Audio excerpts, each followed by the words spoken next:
자, 오전에 이어서 17절.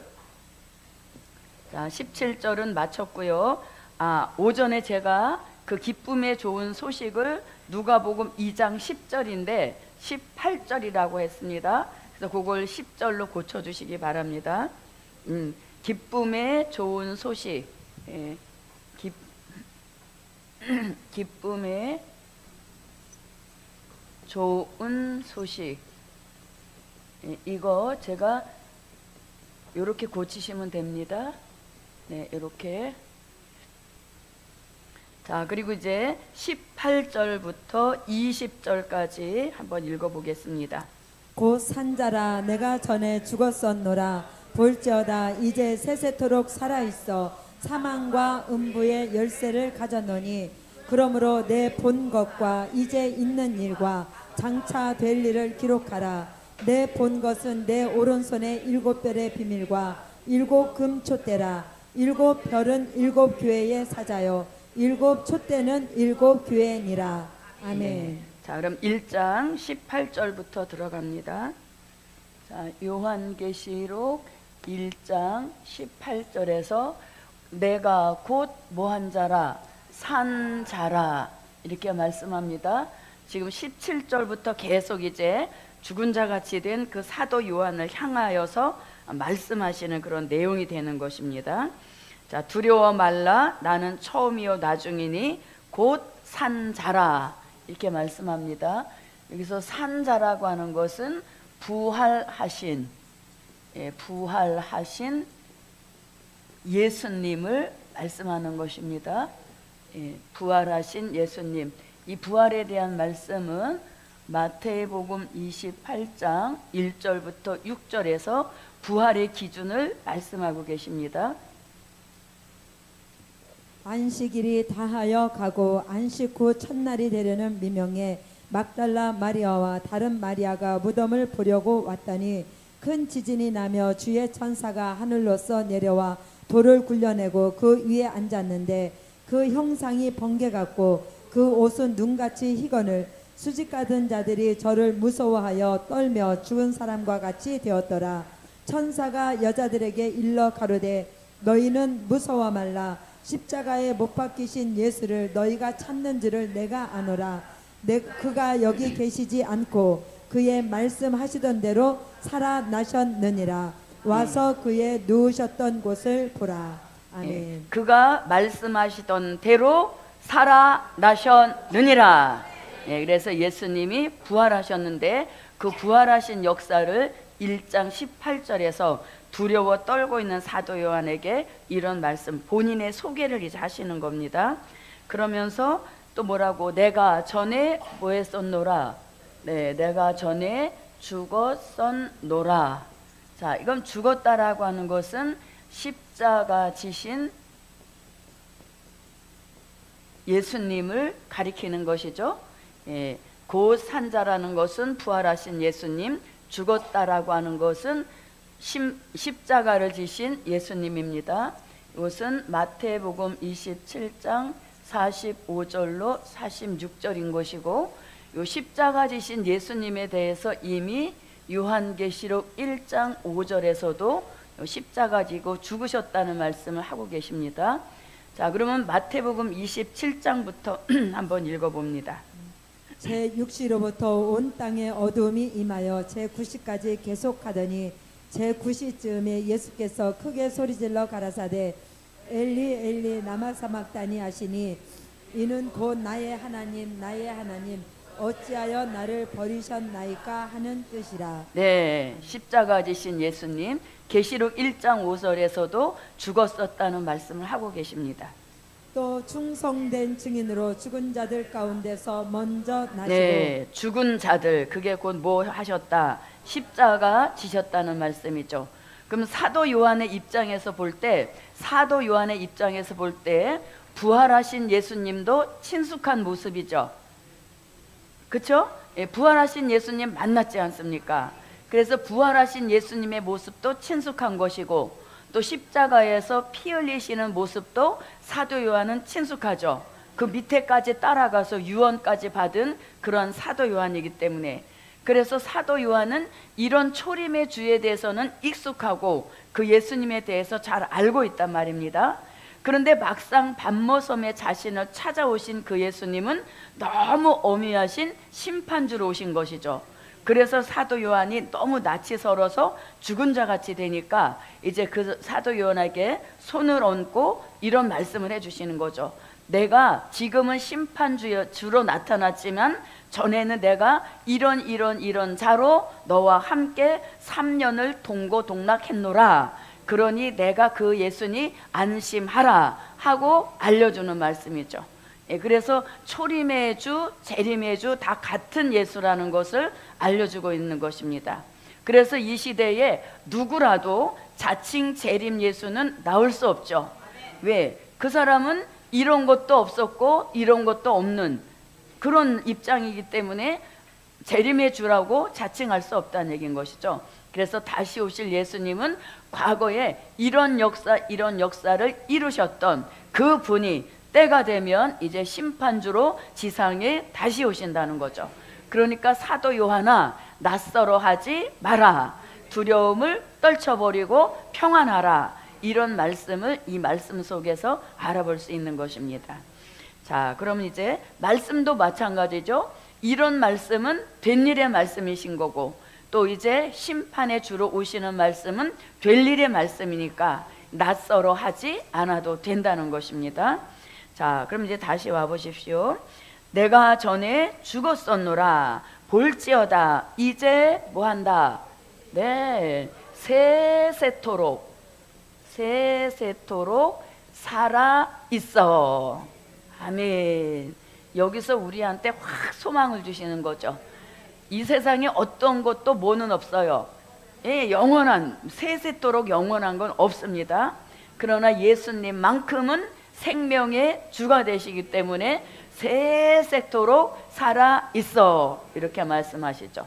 자, 세세토록 살아 있다. 이 말씀을 우리가 이해하기 쉬우면 이 히브리서 13장 8절 말씀에 보면 영원토록 동일하시다. 이런 말씀을 가지고 있습니다.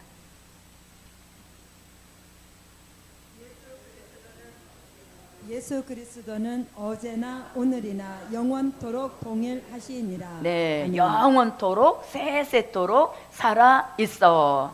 다 같이 예수님은 세세토록 살아 계신다. 그러니 힘을 내자. 네, 세세토록 살아 있어. 여기서 이제 사도 요한도 소망이 확 솟아오르는 것이고, 또 복음 쫓아가는 저와 여러분도 힘이 나라. 네, 그래서 세세토록 살아 있어 하시면서 이제 어떤 역사를 이루시는가 하면, 자, 무엇의 열쇠를 가지셨다? 사망과 음부의 열쇠를 가졌노라 이렇게 말합니다. 자, 보세요. 그러면은 부활도 한 번, 십자가도 한 번, 그리고 재림도 한 번이죠. 그런데 그 예수님은 세세토록 살아 계시다. 네, 이런 역사입니다. 자, 그럼 요거를 이제 지우고, 자, 이 세세토록 살아 계신 예수님이 무슨 열쇠를 가지셨다? 네, 사망과 음부의 열쇠를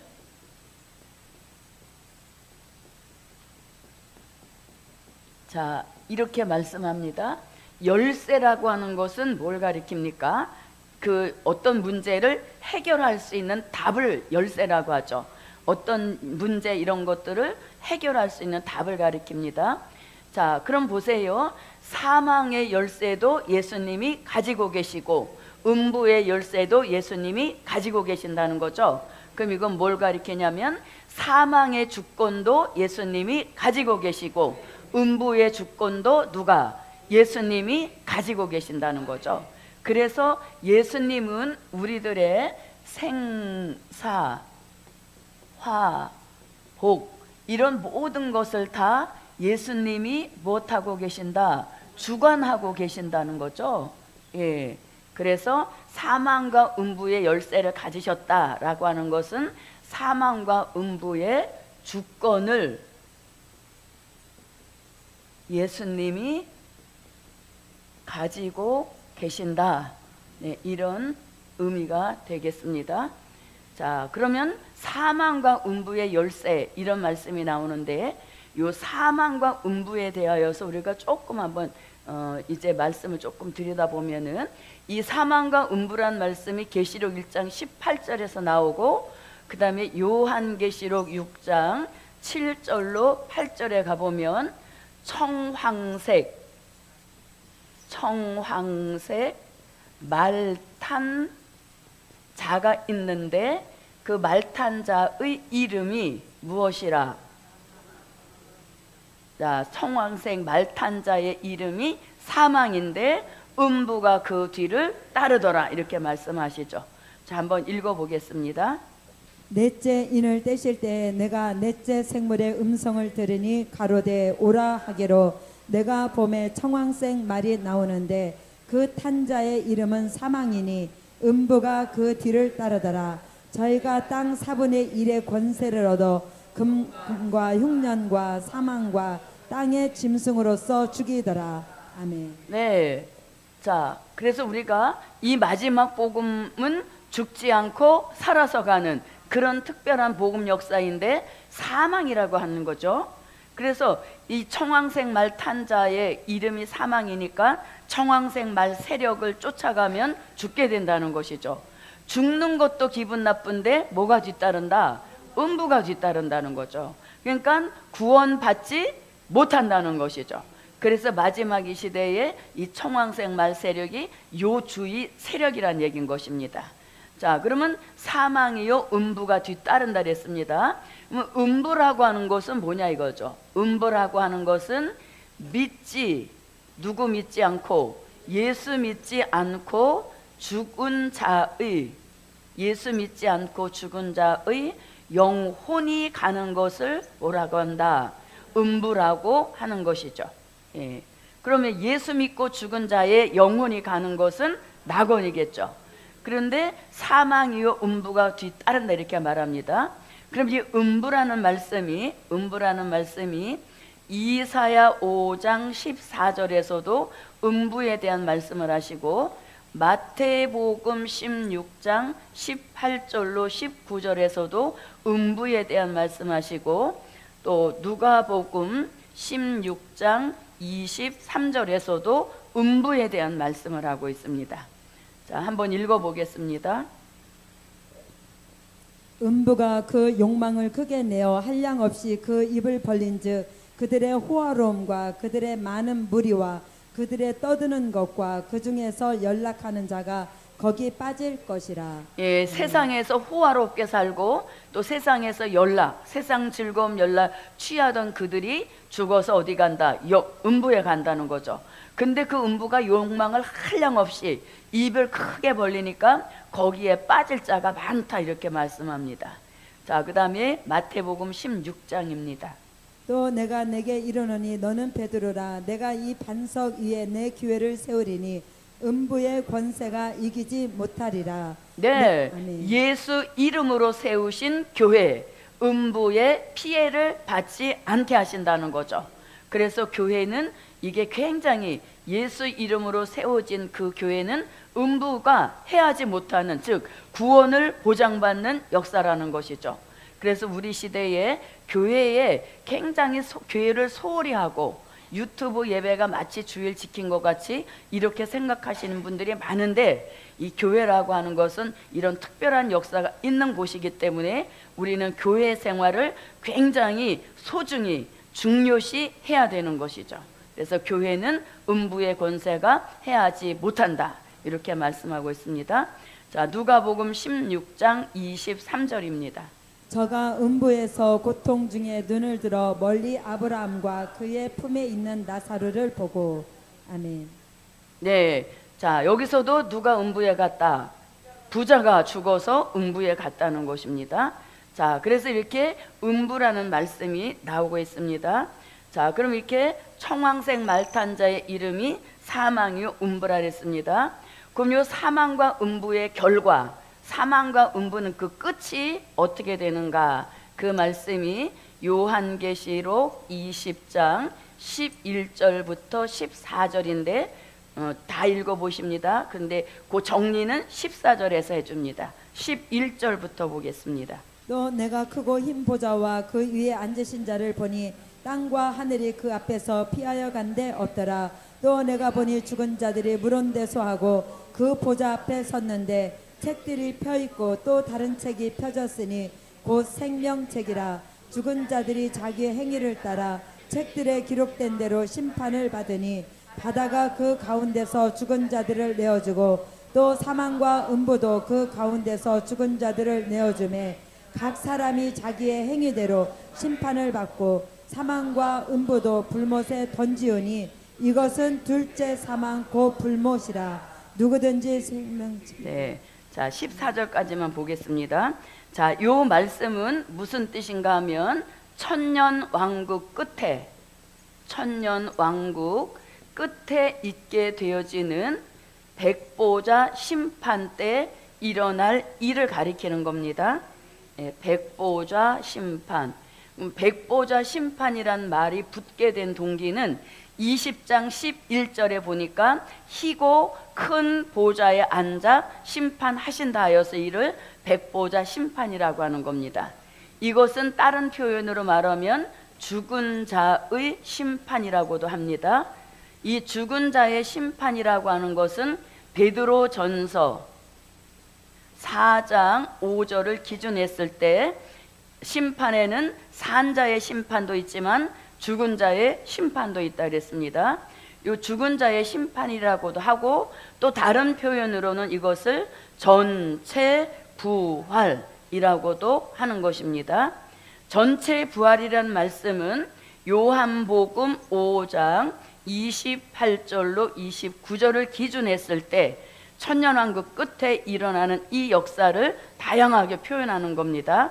백보자 심판이라는 말씀은 계시록 20장 11절에 기준을 둔 것이고 죽은 자의 심판은 베드로전서 4장 5절에 기준 둔 말씀입니다. 자, 베드로전서 4장 5절입니다. 저희가 산자와 죽은 자 심판하기를 예비하신 자에게 직고하리라. 네, 자, 그래서 이제 죽은 자의 심판입니다. 또 전체 부활이라고도 표현합니다. 이 전체 부활의 기준은 요한복음 5장 28절로 29절입니다. 이를 기이 여기지 말라. 무덤 속에 있는 자가 다 그의 음성을 들을 때가 오나니 선한 일을 행한 자는 생명의 부활로 악한 일을 행한 자는 심판의 부활로 나오리라. 네, 아멘. 생명의 부활과 심판의 부활이 있다는 것이죠. 그래서 이것을 전체 부활이라고도 하는 것입니다. 자, 그럼 천년왕국 끝에 백보자 심판 때 어떤 일이 있는가 하면 이 백보자 심판, 즉 희고 큰 보좌에 앉으신 애 앞에 책이 두 종류가 펴 있다는 것입니다. 하나는 생명책이 펴져 있고 또 하나는 심판책이 펴져 있다, 이렇게 말씀하시죠. 그러면 생명책에 이름이 기록된 자는 낙원에 있던 영혼들인 것입니다. 또 심판책에 기록된 사람들은 음부에 있던 영혼들이죠. 그러면 낙원은 누가복음 23장 42절로 43절을 가리키는 것이고 음부는 아까 우리가 써드린 그 말씀을 보시면 되겠습니다. 자, 누가복음 16장 23절 요거 하나만 쓰겠습니다. 그러면 생명책에 이름이 기록된 자는 낙원에 그 영혼이 가 있다는 것이죠. 몸은 어디로 가고 흙으로 들어가면 그 사람은 그래도 행복한 거죠. 자, 그래서 이렇게 낙원에 가 있던 이 영혼들은 이 백보자 심판 때에 무엇으로 나오냐면 생명의 부활로 나오는 것이죠.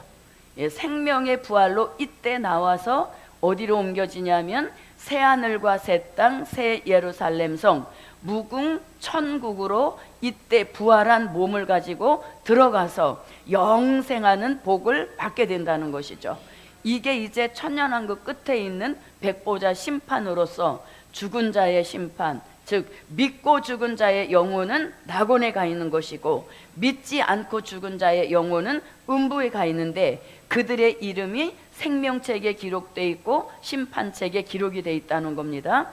그럼 심판책에 기록된 이 사람들은 무슨 부활로 나온다? 네, 심판의 부활로 나온다는 것이죠. 네, 심판의 부활로 나온다는 겁니다.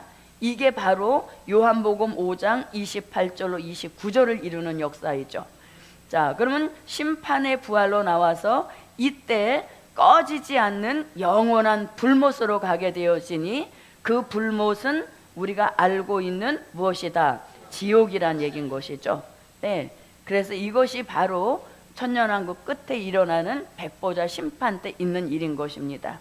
그래서 여기 어느 책의 이름이 기록되어 있느냐에 따라서 부활의 종류도 책 종류와 똑같이 이루어지는 거죠. 생명책의 이름이 기록됐으니까 부활도 생명의 부활로 나오는 것이고, 그 이름이 심판책에 기록되어 있으니까 음부에 있다가 심판의 부활로 나와 불못 지옥으로 들어가게 된다는 겁니다. 자, 이런 사건이 있는 끝에 보십시오. 그러면 낙원에 있던 사람들이 다 옮겨지고 음부에 있던 사람들이 다 옮겨지니까 이 음부가 뭐가 돼요? 텅텅 비어있죠. 왜냐하면 음부에 있던 영혼들을 다 내어놓아서 무슨 부활로 내놓았으니까? 심판의 부활로 내놓았으니까 음부가 비어있다는 얘기인 것이죠. 그렇기 때문에 이 사망과 음부를 이제 어떻게 하느냐, 그게 14절에 나오는 것입니다. 자, 20장 13절 제가 읽어볼게요. 바다가 그 가운데서 죽은 자들을 내어주고, 그래서 죽은 자의 심판인 겁니다. 죽은 자들을 내어주고 또 사망과 음부도 그 가운데서 죽은 자들을 내어주매 그랬죠. 이제 사망도 다시 없는 시대가 열리는 것입니다. 그러니까 사망도 필요 없고 음부도 필요 없죠. 죽은 자가 나와서 음부로 가야 되는데 죽은 자가 없으니까 음부도 필요 없고, 또 그 음부에 있던 사람들 다 놓았으니까 텅텅 비어버린 거죠. 그러므로 인하여서 죽은 자들을 내어주매 각 사람이 자기 행대로 심판을 받고, 14절에 와서 사망과 음부도 어디에? 불못에 던지우더라, 이렇게 되는 거죠. 그래서 사망과 음부의 결국은 어디로 가서? 불못에 가서 더 이상 사망도 없고 음부도 필요 없는 그런 시대가 열려진다는 것이죠. 예, 그래서 사망과 음부가 어디에 던진다? 불못에, 다시 말하면 지옥에 던져진다는 것이죠. 예, 지옥에 던져진다, 이런 의미가 되는 것입니다. 자, 그래서 이렇게 청황색이란 말씀은 사망과 음부의 열쇠를 예수님이 가지고 계셨는데 그 사망과 음부의 주권을 예수님이 딱 가지고 계시는 겁니다.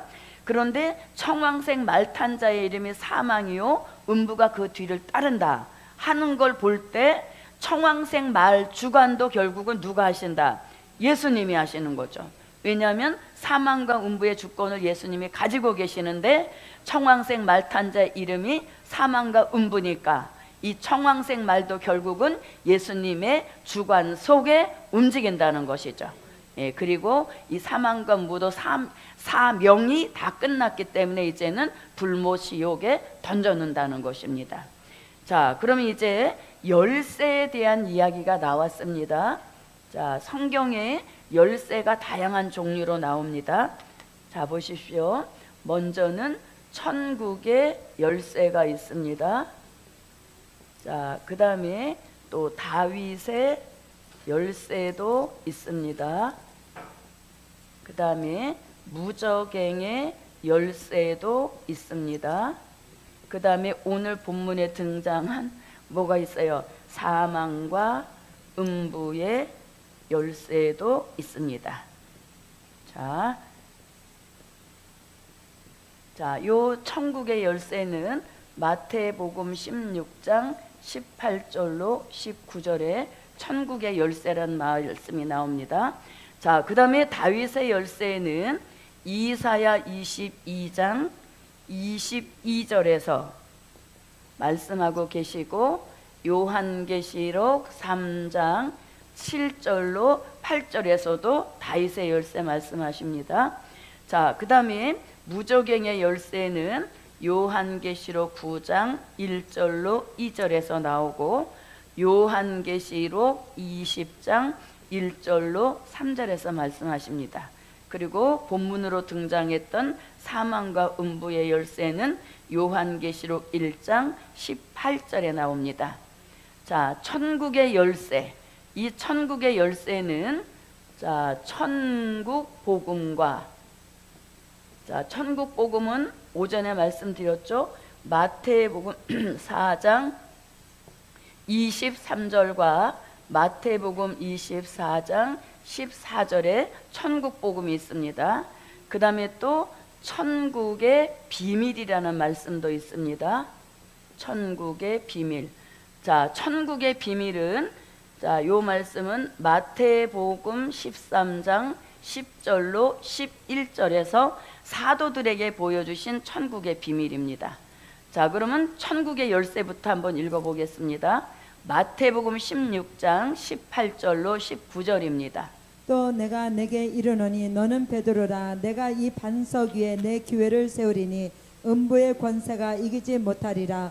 내가 천국 열쇠를 내게 주리니 내가 땅에서 무엇이든지 매면 하늘에서도 매일 것이요 내가 땅에서 무엇이든지 풀면 하늘에서도 풀리리라 하시고. 아멘. 네. 자, 그래서 천국의 열쇠란 뭐냐? 우리를 천국 가게 하시는 말씀과 진리를 열쇠로 보면 천국의 열쇠인 겁니다. 그러면 저도 여러분도 천국의 열쇠 받았다, 아직 못 받았다? 받으셨죠? 예, 다시 말하면 이 된 일의 말씀을 열쇠로 보면 천국의 열쇠란 얘기예요. 근데 본문에 보니까 베드로에게 대표로 준 것이지 베드로만 받아가지고 베드로가 천국의 수문장이 됐다, 이런 말씀은 전혀 비질린 거죠. 그래서 천국의 열쇠는 초림의 주를 믿고 구원의 확신이 든 사람은 다 받은 열쇠인 것입니다. 그냥 대표로 받았다는 그런 의미인 것이죠. 그 다음에 천국 복음입니다. 오전에 안 읽어봤으니까 두 곳 다 한번 읽어봅니다. 마태복음 4장 23절입니다.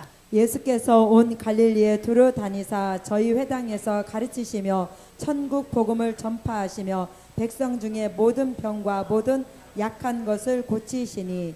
예수님 살아생전에 직접 입에서 이렇게 쏟아내신 주옥 같은 말씀들. 그런데 천국 복음은 각색 병자를 고치고 귀신을 쫓아냈다, 이런 거를 함께하는 복음이 천국 복음이죠. 그러나 영원한 복음으로 들어가면 그런 말씀이 한 말씀도 안 나오는 겁니다. 그래서 천국 복음은 자연스럽게 은사도 같이 전한 복음이란 얘기인 것이죠. 자, 마태복음 24장 14절입니다. 이 천국 복음이 모든 민족에게 증거되기 위하여 온 세상에 전파되리니 그제야 끝이 오리라. 네. 자, 이렇게 천국 복음, 그 다음에 천국의 비밀, 마태복음 13장 10절부터 11절입니다. 제자들이 예수께 나와 가로되 어찌하여 저희에게 비유로 말씀하시나이까? 대답하여 가라사대 천국의 비밀을 아는 것이 너희에게는 허락되었으나 저희에게는 아니 되었나니. 네, 사도들에게 깨닫도록 허락하신 천국의 비밀입니다. 그래서 천국의 열쇠, 천국 복음, 천국의 비밀 다 같은 의미입니다. 말씀으로 보면 된 일의 말씀인 것이죠. 초림의 주를 알리는 역사, 2000년 동안 우리가 이것을 믿어왔고 전해온 역사인 것입니다. 자, 이렇게 이제 천국의 열쇠가 2000년 동안 쓰여졌다면 이제는 우리 시대는 무슨 열쇠? 다윗의 열쇠가 쓰여질 시대가 왔단 것이죠. 자, 이사야 22장 22절입니다. 내가 또 다윗 집의 열쇠를 그의 어깨에 두리니 그가 열면 닫을 자가 없겠고 닫으면 열 자가 없으리라. 아멘. 네.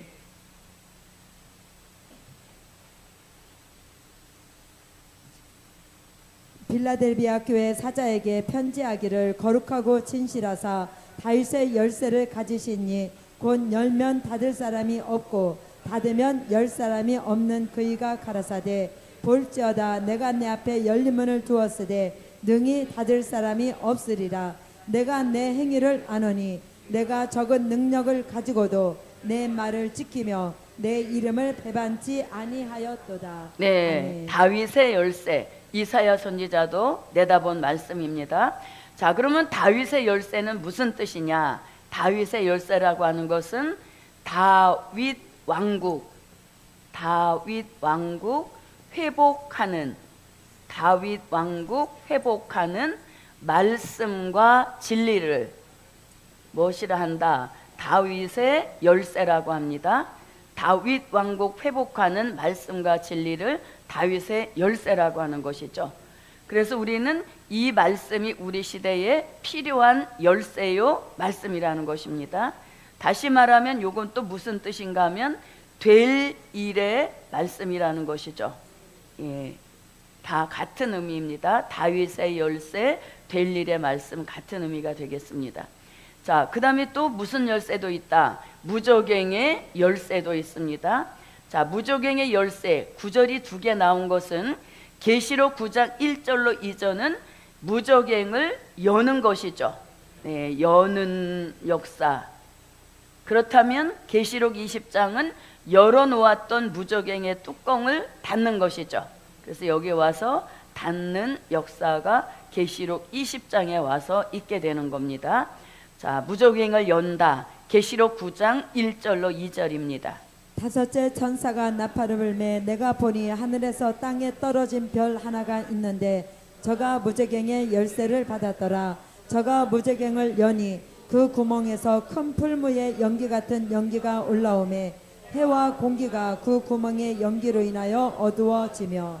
네, 자, 무저갱을 열 때는 누가 열쇠를 가지고 나왔다? 땅에 떨어진 별이 무저갱의 열쇠를 가지고 와서 무저갱을 열었습니다. 열으니까 거기에서 뭐가 왔다?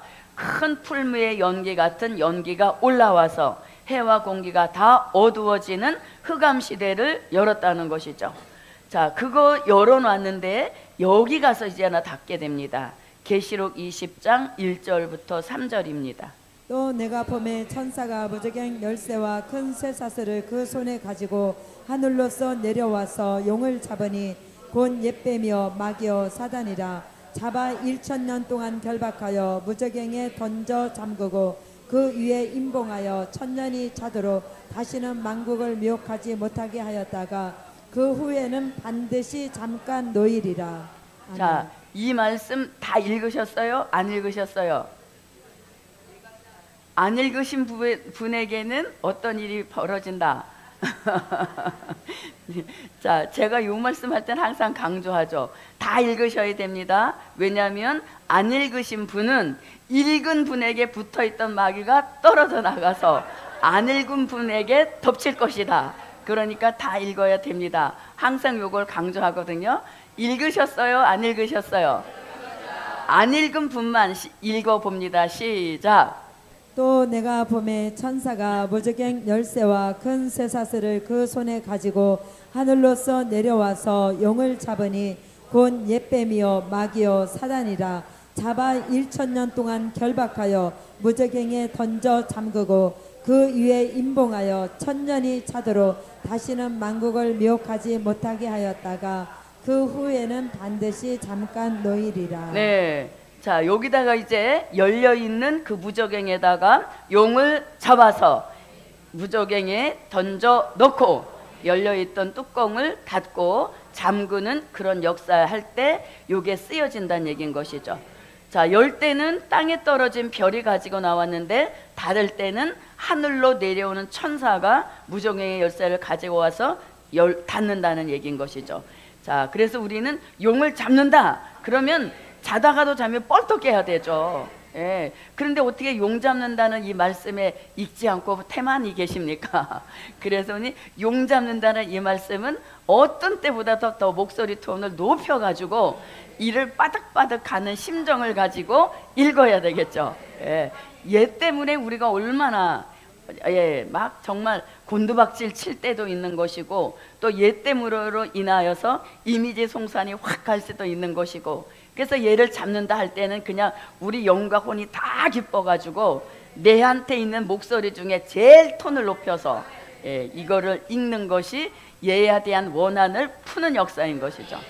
그래서 얘는 이제 여지없이 무적행에 갇혀서 1000년을 갇혀 사는 신세가 되고 만다는 것이죠. 아이고 고소해라. 얼마나 속을 썩이던 그 존재인데 무적행에 갇혀서 꼼짝 못하고 1000년을 살게 된다는 겁니다. 그때 이제 이 열쇠가 잠그는 일에 쓰여진다는 것입니다. 자, 그런가 하면 사망과 음부의 열쇠도 있는데 요거는 주권자가 예수님이신 거죠. 자, 그러면 우리랑 관련 있는 열쇠는 천국의 열쇠와 다윗의 열쇠인 것입니다. 이 열쇠는 이미 하나 받아서 허리춤에 차셨죠? 보셔요, 있는지. 자, 그리고 이제 하나를 더 주셔서 무슨 열쇠? 다윗의 열쇠도 저도 여러분도 이미 받은 그런 역사인 줄 믿습니다. 자, 그래서 이렇게 성경에는 이런 열쇠가 특히 마지막 복음 때 관련 있는 열쇠에 대해서 알아봤습니다. 자, 그럼 다시 1장으로 오십시오.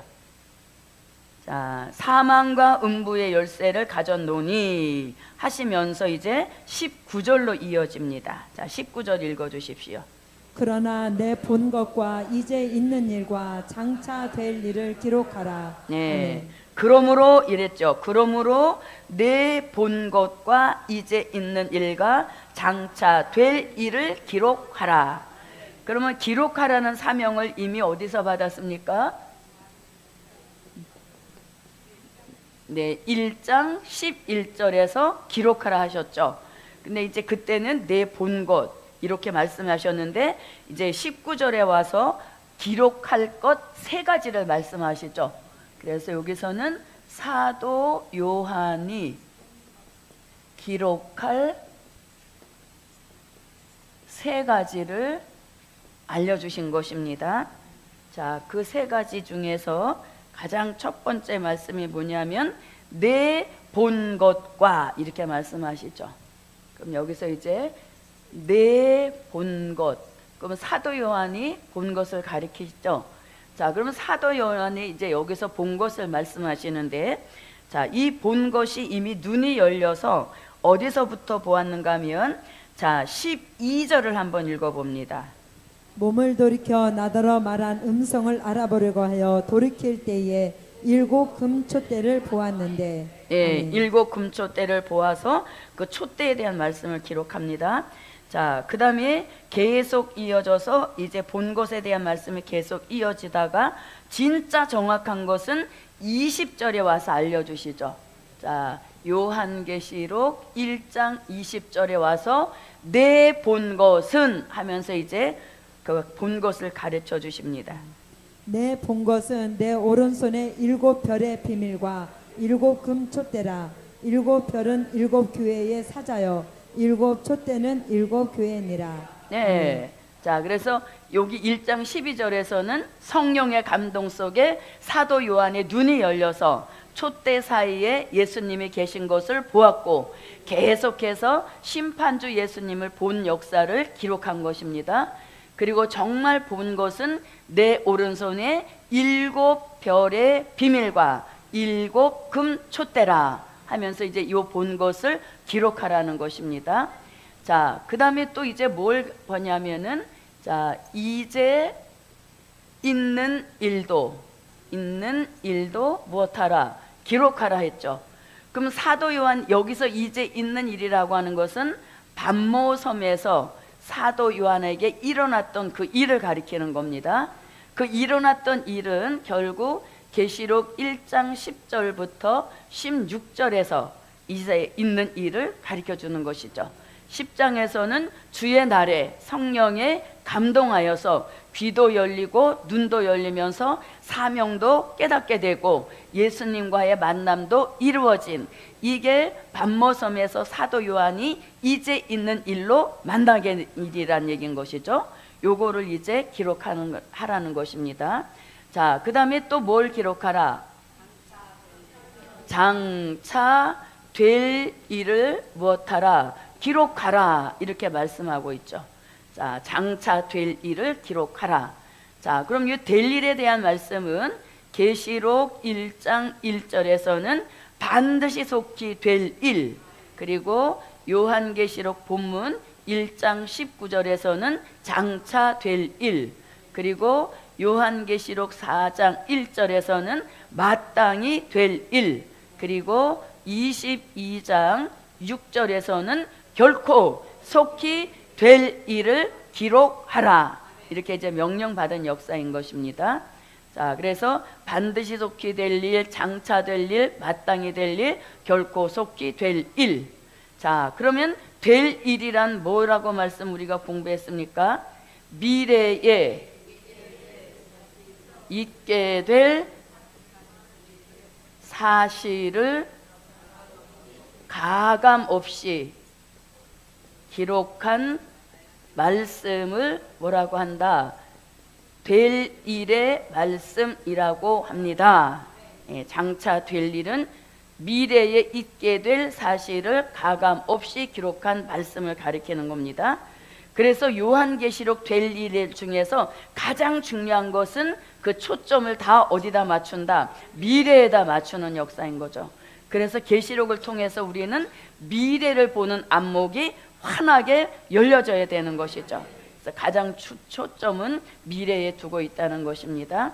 자, 그러면 장차 될 일, 요 말씀은 주로 선지서 6권과 그 다음에 요한계시록에 있는 말씀을 될 일이라고 하는 것이죠. 이사야로부터 시작해서 말라기까지 이르는 16권의 선지서와 그리고 요한계시록을 합쳐서 한마디로 말하면 될 일이다. 그런데 반드시 될 일이다, 장차 될 일이다, 결코 될 일이다, 마땅히 될 일이다, 이렇게 이제 표현을 하고 있는 것입니다. 자, 그래서 우리가 다 아는 것처럼 성경 66권은 무엇과 무엇으로 되어 있다? 네, 된 일과 될 일로 기록되어 있다는 것입니다. 자, 그래서 성경 66권은 된 일과 될 일의 말씀으로 이루어져 있다는 것이죠. 그래서 은혜시대 사람들에게 전하여 줄 때 가장 거부감 없이 알려줄 수 있는 말씀이 이 말씀이에요. 요거는 똑 떨어지죠. 왜냐하면 계시록 1장 1절에 될 일이 나왔잖아요. 그러면 될 일이 있다는 것은 과거에 뭐가 있었기 때문에 된 일이 있었기에 될 일과 합쳐진 것이 66권이라는 얘기인 거죠. 말 그대로 이거는 과거를 알리는 것이고 말 그대로 얘는 될 미래를 알리는 말씀이죠. 이렇게 접근해 나가는 게 가장 쉽고 어떤 그런 부담감이 없는 그런 것으로서 알려주기에 최고 좋은 말씀인 것이죠.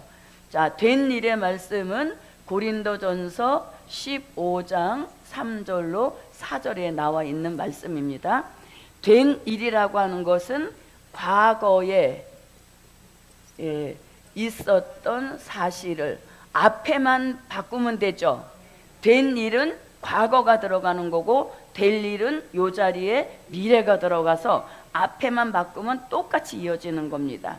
과거에 있었던 사실을 무엇 없이 가감 없이 기록한 말씀을 뭐라고 한다? 된 일의 말씀이라고 하는 것입니다. 자, 그러면 여러분 우리가 이걸 수없이 들어온 말씀이죠. 수없이 들어왔는데 왜 또 이걸 이렇게 했는가 하면 지난번 성회 때 제가 말씀을 드렸죠. 지방 세미나에 있는데 어떤 목사님이 우리가 될 일 하니까 근본도 없는 사람 취급을 하더라. 그래서 요 된 일에 대해서 잘 말씀을 드렸더니 그때부터 좀 마음을 열고 호감을 갖더라 그랬죠. 그래서 요걸 잘 알아둬야 됩니다. 된 일의 말씀은 주로 사복음서와 그 다음에 바울이 쓴 서신서에 기록되어 있는 말씀을 된 일이라고 하는 것이죠. 그래서 과거가 알고 싶으면 된 일을 보면 되는 거고 미래가 궁금하면 될 일을 보면 되는 거죠. 그래서 우리는 된 일과 될 일 요 사이 현재에 있는 겁니다. 현재에서 뒤돌아보면 과거 된 일이 보이는 거고, 현재에서 내다보면 미래 될 일이 보여지는 것이죠. 자, 그러면 된 일의 말씀 요약해 보면 딱 정리가 됩니다. 예수님의 탄생이죠.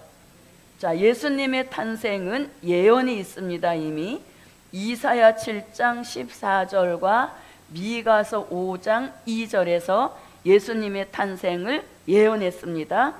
이 예언이 마태복음 1장 18절로 21절에 와서 아들을 낳으리니 그 이름을 예수라 하라. 이는 저가 자기 백성을 저희 죄에서 구원할 자. 그래서 예수님의 이름의 뜻은 구원자라는 것입니다.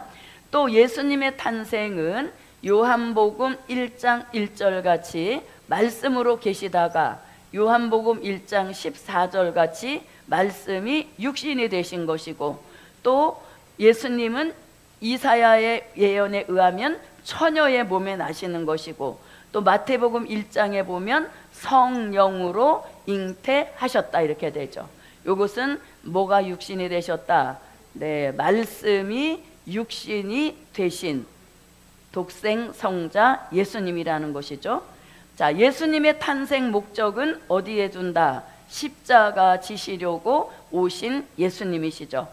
십자가도 예언이 있는데 이사야 53장 1절부터 10절이고, 요 예언도 이미 마태복음 27장 45절로 46절에서 성취가 된 것입니다. 그리고 예수님이 십자가에 죽으시면서 피를 흘리셨는데, 그게 히브리 9장 12절로 14절에서 염소나 송아지의 피로 하지 아니하고 오직 자기 피로 영원한 속죄를 이루셨다는 것이죠. 그래서 제사 제도를 폐하시고 예수님이 한 마리의 어린 양으로 제물이 되셨다는 겁니다. 또 요한 1서 1장 7절에서 그 아들 예수의 피가 우리를 모든 죄에서 깨끗게 하신다. 그리고 요한계시록 1장 5절에서도 예수님이 우리를 죄에서 해방하셨다. 이게 다 뭐다? 십자가로 인한 우리에게 속죄를 주신 진리란 얘기인 것이죠. 자, 그래서 십자가를 지셨습니다. 십자가로 끝나면 기독교는 타 종교와 별다를 게 없죠. 그런데 뭘 하셨으니까? 부활하셨으니까. 자, 예수님이 부활하셨다. 부활에 대한 말씀은 마태복음 28장 1절부터 6절에서 예수님의 부활의 기준을 잡아주시는 말씀이죠. 요건 읽어보았기 때문에 그냥 넘어갑니다. 자, 그리고 예수님이 십자가에서 부활하신 후에 뭘 하셨습니까? 승천하시죠. 얼마 만에? 40일 만에 승천하시면서 주신 말씀이 있는데 그게 사도행전 1장 11절입니다. 자, 그럼 뭐 다 친숙한 말씀이니까 사도행전 1장 11절만 한번 읽어봅니다. 가로되 갈릴리 사람들아 어찌하여 서서 하늘을 쳐다보느냐? 너희 가운데서 하늘로 올리우신 이 예수는 하늘로 가심을 본 그대로 오시리라. 네, 하늘로 가심을 본 그대로 오신다는 거죠. 다시 오신다 이 얘기인 거죠. 다시 요 말씀으로 인해서 사도행전 1장 11절 다시 오신다는 요 말씀으로 인해서 무슨 말씀이 탄생된 것? 될 일의 말씀이 된 거죠. 그래서 기독교는 초림 한 번으로 끝나는 게 아니라는 것을 사도행전 1장 11절을 통해서 그 뉘앙스를 이렇게 남겨놓은 거죠. 이런 일이 한 번 더 있다는 것을 알려줬는데 그게 바로 될 일의 말씀이 우리 시대에 개봉될 것을 알려준 말씀인 겁니다. 그래서 이런 거죠. 그래서 예수님의 탄생, 예수님의 십자가, 예수님의 부활, 예수님의 승천, 이걸 토탈해서 우리는 예수 믿는다 이렇게 하는 것이죠.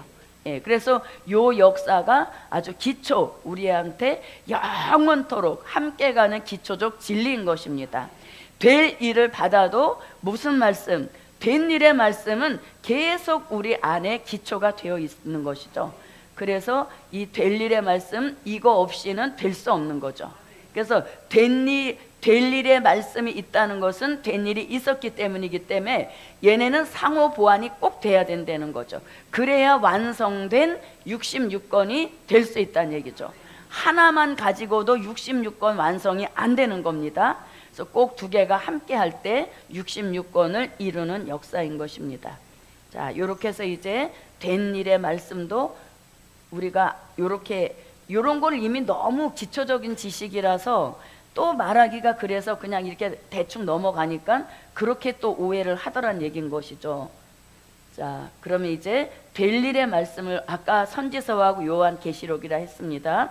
자, 그러면 될 일의 말씀은 앞으로 무엇이 온다? 환란이 오는 것이 될 일인 것입니다. 자, 환란, 다니엘서 12장 1절과 마태복음 24장 21절로 22절에서 앞으로 전무후무한 환란이 닥친다는 것이 될 일인 것입니다.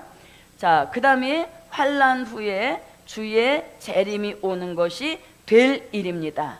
주의 재림은 데살로니가 전서 4장 16절로 17절, 이 말씀은 결국 계시록 11장 12절에 와서 이루어지는 것이죠. 실질적 들림은 여기 가서 받게 되는 겁니다. 자, 재림 후에 산자의 심판이 있습니다. 자, 심판의 역사는 요한계시록 14장 1절 같이 공중에 계시던 예수님이 시온산에 강림하시면 그때로부터 계시록 19장 11절로 13절 같이 심판주의 역사로 산자의 심판을 이제 진두지휘하시는 것입니다. 자, 그 다음에 심판으로 다 끝나면 말세복음은 허무 그 자체이죠. 심판은 반드시 새 시대를 가져오는 겁니다. 산자의 심판으로 오는 새 시대, 그 새 시대를 일컬어서 천년왕국이라고 합니다. 자, 천년왕국 예언은 많지만 계시록 11장 15절과 요한계시록 20장 4절로 6절이 천년왕국인 것이고, 또 천년왕국이 이루어진다는 확실한 말씀이 계시록 20장 1절로 7절에서 천년 동안이 3번, 천년이 차도록이 1번, 천년이 차기까지가 1번, 천년이 참회가 1번, 그래서 총 6번이나 천년의 세월이 흘러갔음을 증명해 보이고 있죠. 그래서 천년왕국은 반드시 이루어진다는 거죠. 그래서 천년왕국은 이걸 위하여서 재림의 목적인 것입니다. 왜 예수님이 다시 오시냐 이거죠. 예수님이 다시 오시는 목적은 산자를 심판하셔서 악인을 다 음부로 보내시고 천년왕국을 이루셔서 의의 열매를 맺은 하나님의 사람들과 함께 거하는 곳이 천년왕국인 겁니다. 그래서 주님이 다시 오시는 목적은 이 역사를 이루기 위하여 다시 오시는 겁니다. 자, 천년왕국이 아무리 좋아도 천년이 이제 차면 끝을 내는 것이죠. 예, 끝남과 동시에 하나님 보좌 앞에 영원한 무궁천국이 새 하늘과 새 땅으로 영원히 있게 되어지니 이 무궁천국이 믿는 자가 들어가서 살게 될 영원한 종착지인 것입니다. 그 말씀은 계시록 21장과 계시록 22장에서 있게 되는 것입니다. 자, 그래서 보십시오. 된 일의 말씀은 초림의 주를 믿어서 영혼 구원 받게 하시는 말씀인 것이죠. 예, 된 일의 말씀은 초림의 주를 믿어서 그 구원이 영혼 구원을 주시는 데 목적을 둔 겁니다. 자, 그러면 영혼 구원에 대한 목적, 자, 영혼 구원은 그 말씀이, 자, 요 영혼 구원에 대한 말씀입니다. 자, 요한복음 5장 24절과 요한복음 11장 25절, 또 요한복음 3장 16절 등이 영혼 구원을 가리키는 겁니다. 그래서 된 일의 말씀은 아무리 예수를 잘 믿어도 결국은 죽어받는 영혼 구원이라는 얘기인 것이죠. 자, 여기 영혼 구원에 대한 말씀 한번 읽어보겠습니다. 요한복음 11장 25절입니다. 예수께서 가라사대 나는 부활이요 생명이니 나를 믿는 자는 죽어도 살겠고 무릇 살아서 나를 믿는 자는 영원히 죽지 아니하리니 이것을 내가 믿느냐. 네, 25절만 읽습니다. 자, 예수께서 가라사대 나는 곧 부활이요 생명이니 나를 믿는 자는 죽어도 살겠고, 그렇게 되니 그 구원을 뭐라고? 영혼 구원이라고 하는 것이죠. 그래서 어떤 말씀을 믿고 어떤 말씀을 듣느냐에 따라서 구원도 결정이 된다는 얘기인 것이죠. 그러나 이것도 우리 선택사항은 아닌 것입니다. 영혼 구원받을 자도 이미 예정이 되어 있는 것이고, 또 될 일의 말씀을 통해서 영육구원 받을 자도 이미 예정이 되어 있는 겁니다. 우리 선택사항이 아니란 얘기인 것이죠. 자, 될 일의 말씀은 재림의 주를 믿어서 우리가 죽지 않고 살아서라는 영육구원의 축복을 받게 하신다. 예, 저도 여러분도 이제는 시대적으로 굉장히 우리가 복 있는 사람입니다. 무슨 구원의 시대가 열려지니까 영육구원의 시대가 열려진다는 것이죠. 자, 이 영육구원에 대한 말씀은 자, 마태복음 24장 21절로 22절에서 영육구원이 있음을 말씀합니다. 또 요한복음 11장 26절에서도 영육구원 말씀합니다. 자, 그 다음에 바울도 데살로니가 전서 5장 23절에서 영육구원이 있음을 말씀합니다. 네. 자, 그러면 다 읽어보면 시간이 많이 가니까 요한복음 11장 26절을 한번 읽어봅니다. 무릇 살아서 나를 믿는 자는 영원히 죽지 아니하리니 이것을 내가 믿느냐. 네, 아멘. 영원히 죽지 아니하리니. 그러니 무슨 구원? 영육 구원의 축복이라는 이야기인 것이죠. 예, 그래서 이제 우리가 이렇게 말씀 따라 구원의 역사도 달라진다는 것을 이 시대에 알려주시는 겁니다. 그러면 자 보십시오. 이 된 일을 통해서 영혼 구원으로 마감하신 그 역사에 될 일의 말씀이 뒤이어서 영육구원의 시대를 열어가시는 겁니다. 자, 그래서 이렇게 된 일과 될 일의 말씀으로 성경 66권이 이루어진 겁니다. 자, 여러분, 우리가 오전부터 지금에 이르기까지 성경 구절이 어마어마하게 많이 등장이 됐죠. 어마어마하게 많이 등장이 됐습니다. 그래서 오늘 배운 말씀 반드시 오늘 가셔서 뭘 하셔야 됩니까? 복습을 하셔야 되죠. 복습을 꼭 해야 됩니다. 안 그러면 그냥 덮어놓고 다음 주에 올 때 또 가지고 오고 이러면은 노트만 자꾸 쌓여진단 말이죠. 그래서 가셔서 반드시 복습을 해야지 되는 겁니다. 그래서 이 복음 받으면 뭐 다낼 시간도 없다. 그렇지. 마실 다낼 시간이 없는 거예요. 예. 그래서 이 복음 처음 받게 되면 막 긴장이 되잖아요. 야, 도대체 이런 말씀을 다 어떻게 내가 이거를 무장을 하게 되는가. 그런 것이 뭐 압박으로 오면 좀 그렇겠지만 어떻든 말씀은 공부를 해야 되는 것이죠. 그래서 거저 주어지는 건 없죠. 그래서 라오디게아 교회에 뭐라고 사서 이런 말씀이 있듯이 말씀의 무장을 이루려면 시간을 아껴서 그 시간에 뭘 하자? 복습을 하자는 얘기는 예습도 중요하지만 복습도 중요한 것입니다. 자, 그럼 이제 와 보십시오. 자, 19절에서 그러므로 내 본 것과 이제 있는 일과 장차 될 일을 기록하라. 이렇게 해서 이제 똑 떨어지게 기록의 사명을 사도 요한에게 맡기신 것입니다. 그럼 이제 19절의 해답을 20절에서 알려주는 것이죠. 자, 내 본 것은 이렇게 되면서 자, 계시록 1장 20절에서 내 본 것. 그러면 여기서 내는 누구예요? 눈 열린 사도 요한을 가리킨 것이죠. 본 것은 해놓고 이제 두 가지가 있음을 알려줍니다. 자, 하나는 자, 내 오른손의 7별의 비밀과 이랬죠. 내 오른손의 7별의 비밀과 이렇게 말씀합니다. 자, 여기서 이제 내 오른손의 7 별인데 이 별에 무엇이 있다? 비밀이 있다는 거죠. 네. 그래서 요한계시록은 1장부터 22장까지 계속 장마다 비밀이 기록되어 있죠. 그래서 그걸 총칭해서 하나님의 비밀이라고 하는 겁니다. 자, 그래서 내 오른손에 7별의 비밀이라 그랬습니다. 자, 그럼 요 7별이란 말씀은 이미 요한계시록 1장 16절에서 심판주의 오른손에 7별을 붙잡고 나타나신 역사인 것이죠.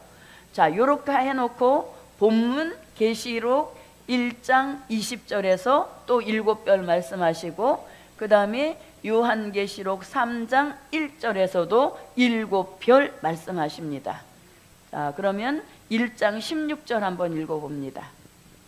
그 오른손에 7별이 있고 그 입에서 좌우에 날성검이 나오고 그 얼굴은 해가 힘있게 비치는 것 같더라. 네. 자, 그 다음에 본문인데 넘어가서 계시록 3장 1절을 보겠습니다. 사대교회 사자에게 편지하기를 하나님의 7영과 7별을 가진 네가 가라사대 내가 내 행위를 아노니 내가 살았다는 이름은 가졌으나 죽은 자로다. 아멘. 네, 여기서도 7별 나왔습니다. 자, 그럼 요건 무슨 뜻이냐면 붙들린 별이란 뜻이죠. 누구 손에? 네, 주의 의로운 오른손에 붙들린 별입니다. 이 붙들린 별의 역사를 사도 요한이 이렇게 말했으면 또 선지서에도 붙들린 별에 대한 말씀이 나옵니다. 자, 선지서에 붙들린 별은 이사야 41장 10절에 붙들린 별 역사 나오고, 다니엘서 12장 3절에서 붙들린 별에 대한 말씀이 나오고 있습니다. 자, 이사야 41장 10절입니다. 두려워 말라 내가 너와 함께함이니라. 놀라지 말라 나는 내 하나님이 됨이니라. 내가 너를 굳세게 하리라. 참으로 너를 도와주리라. 참으로 나의 의로운 오른손으로 너를 붙들리라. 네, 아멘. 그래서 이렇게 마지막 때 붙들린 별이 나오는 역사 있음을 말씀했습니다. 그리고 또 본 것이 뭐예요? 자, 7금 촛대라 이렇게 말씀하시죠. 자, 보십시오. 내 본 것은 내 오른손에 7별의 비밀과 7금 촛대라 이렇게 말씀합니다. 7금 촛대라 이렇게 말씀하시죠. 자, 7금 촛대라. 그럼 잘 들어보십시오. 별은 주의 종, 지도자에 대한 비밀이라면 촛대라고 하는 것은 교회의 비밀이 있다는 것이죠. 자, 그럼 여기서 7금 촛대라고 하는 것은 요한계시록 1장 12절과 13절에서 말씀하고 있습니다. 자, 요한계시록 1장 12절과 13절.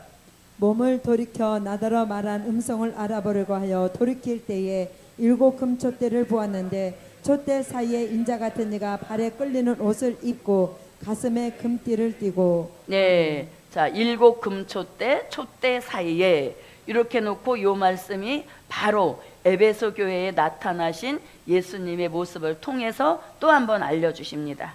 자, 에베소 교회 사자에게 편지하기를 오른손에 7별을 붙잡고 7금 촛대 사이에 다니시는 이가 가라사대. 네. 아멘. 자, 이렇게 해서 이제 촛대에 대한 비밀입니다. 그래서 별은 주의 종 지도자에 대한 비밀이 있는 것이고, 촛대는 마지막 때 교회에도 비밀이 있다는 것이죠. 자, 이렇게 해놓고 이제 조금 더 상세하게 들어가 봅니다. 자, 그럼 이제 첫 번째 비밀 중에서, 자, 첫 번째는 뭐의 비밀? 별의 비밀입니다. 자, 별은 누구라? 주의 종 또는 지도자를 의미하는 것입니다. 자, 별의 비밀에는 두 가지가 있습니다. 그게 뭐냐면 작은 첫째. 자, 이건 뭐냐면 떨어진 별도 나온다는 거죠. 그래서 뭐라고? 별의 비밀이란 얘기인 것이죠. 자, 떨어진 별. 이 떨어진 별에도 종류가 세 종류로 나옵니다.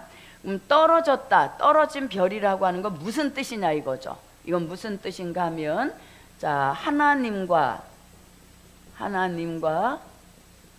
영적 교통이 두절된 종을 뭐라 한다? 떨어진 별이라 하죠. 하나님과 영적 교통 교제가 이미 두절이 됐어요. 그래서 하나님이 보실 때는 떨어진 별이 되었다는 거죠. 그런데 우리가 여기서 함정이 뭐냐면, 떨어졌으면 요 뒤에 별자를 띄워버리면 사람들이 금방 분별이 되는데, 떨어졌어도 뭐는 여전히 별이라는 지도자의 그 타이틀 명칭은 계속 가지고 있다는 것이죠.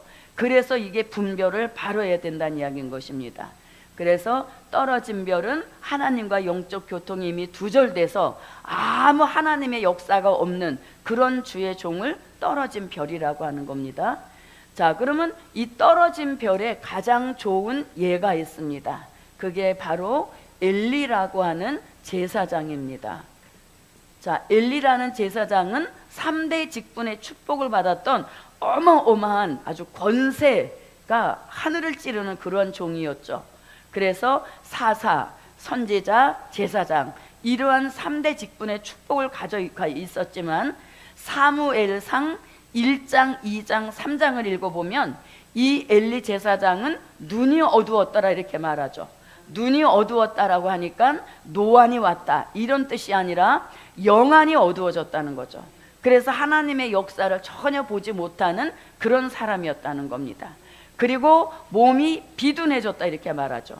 몸이 비둔해졌다는 것은 육적으로 체중이 많이 나갔다 이런 의미도 되지만, 몸이 비둔했다라고 하는 것은 뭘 가리키냐, 사람이 영적으로 부지런해서 할 일이 많게 되면 비둔하지 않게 되는 것이죠.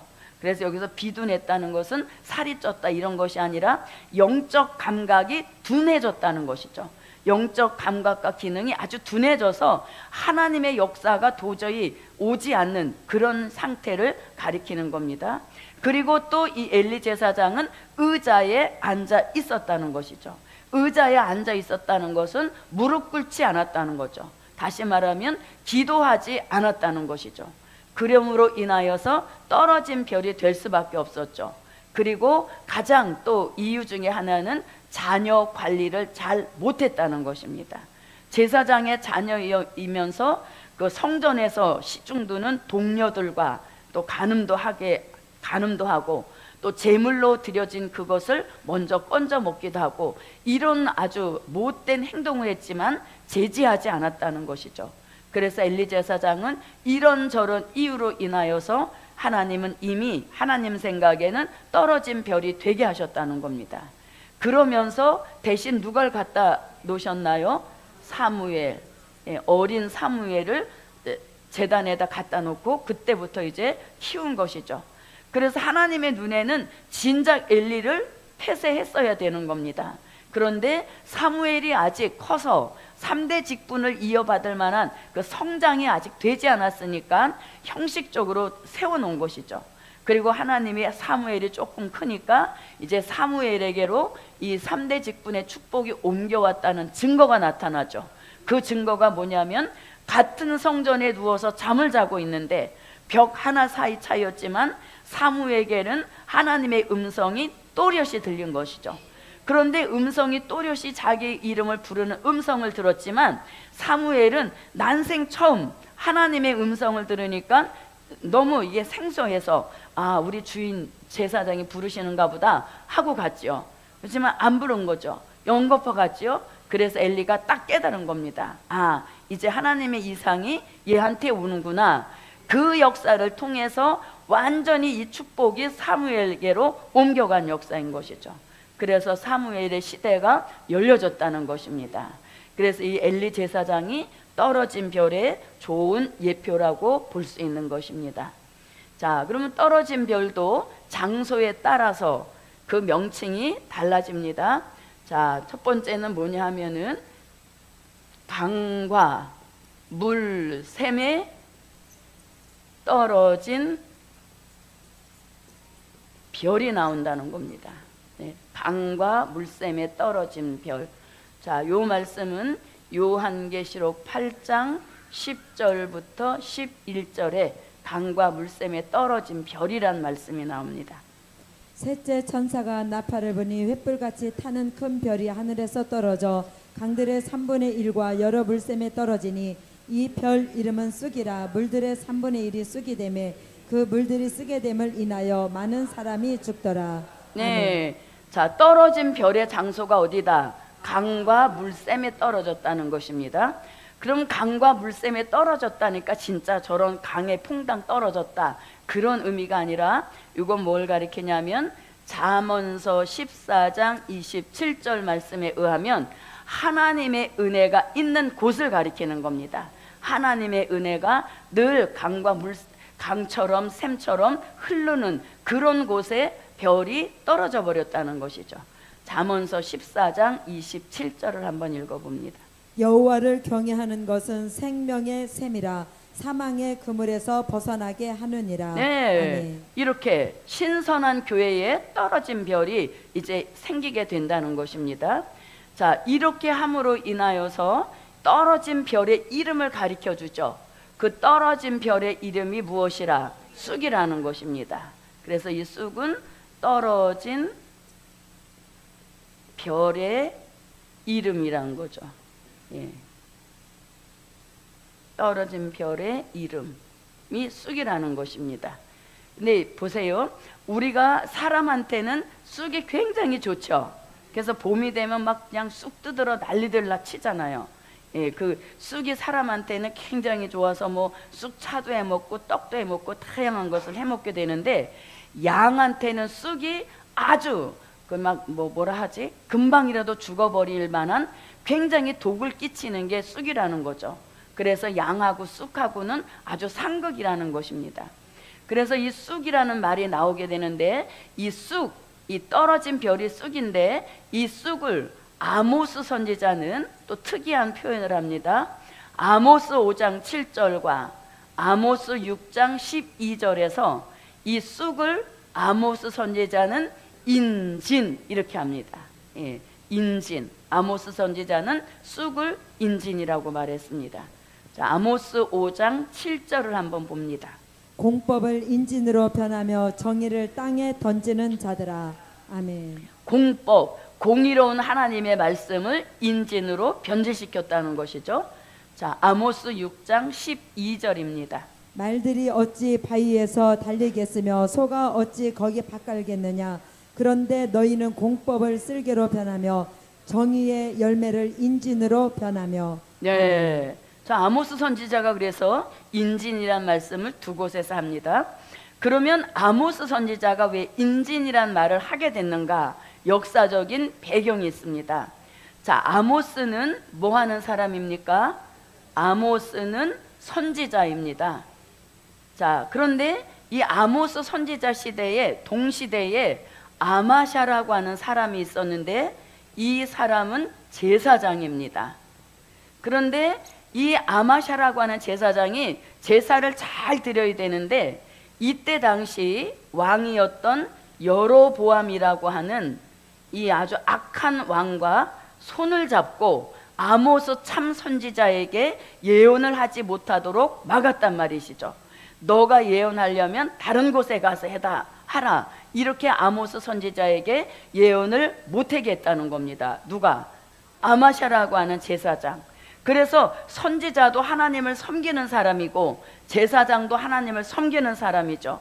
그래서 하나님이 딱딱 이렇게 분업을 줬으면 자기 업에 열중하고 잘 섬기면 이 사람도 저 사람도 다 좋은 결과가 오게 되는데, 이 아마샤라는 제사장이 여로보암의 왕권을 등에 업고 참 선지자를 핍박해서 예언을 못하게 했다는 것이죠. 그래서 그걸 빗대어서 아모스 선지자가 이렇게 말한 것입니다. 인진으로 변화해서 전하는구나, 이렇게 했죠. 그 결과 이 아마샤라는 제사장은 완전히 패가 망신을 하게 되죠. 아들과 이 아마샤는 죽게 되는 것이고, 또 이 부인은 시장의 창기가 되어버리는 이러한 저주를 아모스가 하게 됐죠. 그때는 정말 아모스의 저주대로 이 아마샤에게 그 가정에 그런 일이 일어났다는 것입니다. 자, 이렇게 이 시대에 인진이 나왔는데 우리 시대에 와서 쑥이 재등장이 됐다는 거죠. 그럼 우리 시대에 누구도 나오고 아모스 같은 참 선지자가 나와서 될 일의 말씀으로 예언의 말씀을 외치는 겁니다. 그럴 때 아마샤 같이 제사장이 이 악역을 맡은 사람이 나와서 이 참선지에 예언하는 것을 못하게 한다는 것이죠. 그래서 결국 이런 사람은 패가 망신을 하게 된다는 것을 예표로 보여준 역사인 겁니다. 그래서 우리가 이런 사실을 바로 알게 되면 이 시대에 참 선지자가 나와서 예언의 말씀을 외칠 때 절대로 그걸 막는 악역이 되어서는 안 된다는 것을 이 아모스서를 통해서 알려주고 있다는 얘기인 것입니다. 그래서 아모스가 이렇게 인진이라는 말을 하게 된 배경을 여기 아모스서를 쭉 읽어보면 자세하게 나오는 것이죠. 그래서 궁금하시면은 이걸 한번 읽어보시면 너무 자세하게 나와 있는 말씀인 것입니다. 자, 그런데 이제 떨어진 별의 이름이 쑥인 겁니다. 그런데 이 쑥을 갖다가 강과 물샘에 담그니까 물이 어떻게 됐대요? 쓰게 됐다 이러죠. 자, 쑥이 됐다, 쑥물 이렇게 나가면 너무 오바예요. 자, 다시 계시록 8장으로 와 보십시오. 자, 계시록 8장 보세요. 제가 읽어봅니다. 자, 셋째 천사가 나팔을 부니 횃불같이 타는 큰 별이 하늘에서 떨어져 강들의 3분의 1과 여러 물샘에 떨어지니 이 별 이름은 쑥이라. 물들의 3분의 1이 쑥이 되매 그 물들이 어떻게 됐다? 쓰게 됐다는 것이죠. 물이 쓰게 됐다는 거예요. 그 물이 쓰게 됐다는 것을 선지자 예레미야는 쓰게 된 물을 일컬어서 쑥물 이렇게 말하는 것이죠.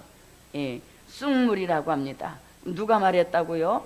예레미야 9장 15절과 예레미야 23장 15절로 16절에서 쑥물이라는 말씀을 하고 있습니다. 자, 예레미야 9장 15절로 한번 가보겠습니다. 그러므로 만군의 여호와 이스라엘의 하나님 내가 말하노라. 보라, 내가 그들 곧 이 백성에게 쑥을 먹이며 독한 물을 마시우고. 아멘. 네, 자, 독한 물, 쓴 물 이렇게 말씀합니다. 23장 15절로 16절입니다. 그러므로 만군의 여호와 내가 선지자에 대하여 이같이 말하노라. 보라, 내가 그들에게 쑥을 먹이며 독한 물을 마시오리니 이는 사악이 예루살렘 선지자들에게로서 나와서 온 땅에 퍼짐이라 하시니라. 만군의 여호와께서 이같이 말씀하시되 너희에게 예언하는 선지자들의 말을 듣지 말라. 그들은 너희에게 헛된 것을 가르치나니 그들의 말한 묵시는 자기 마음으로 말미암은 것이요 여호와의 입에서 나온 것이 아니니라. 자, 그러면 쑥물은 뭐라고 정의를 하면 됩니까? 여호와가 주시지 않은 말씀을